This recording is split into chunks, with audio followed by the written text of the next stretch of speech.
آفتاب اقبال اور خبردار کی ٹیم کے لیے گہرا صدمہ۔ معروف اداکار عابد فاروق عرف پروفیسر باغی انتقال کر گئے۔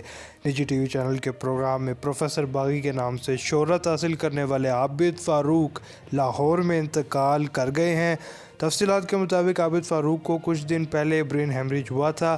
عابد فاروق شاعر، کالم نگار اور دانشور تھے۔ آفتاب اقبال کے پروگرام خبردار میں کئی سال آپ پروفیسر باغی کا کردار ادا کرتے رہے ہیں۔ عابد فاروق کے انتقال پر سیاسی اور سماجی شخصیات نے افسوس کا اظہار کیا ہے۔ پروفیسر باغی کی عمر 48 سال تھی۔ مرحوم کی نماز جنازہ کل سپہر 4 بجے جوہر ٹاؤن میں ادا کی جائے گی۔ یاد رہے کہ پروفیسر باغی اور آفتاب اقبال کے درمیان کچھ اختلافات بھی ہوئے تھے، جس کے باعث وہ آفتاب اقبال کا شو چھوڑ کر چلے بھی گئے تھے، لیکن کچھ عرصے بعد دوبارہ وہ آفتاب اقبال کے شو خبردار میں واپس آئے اور اپنے مداحوں کو سرپرائز دیا۔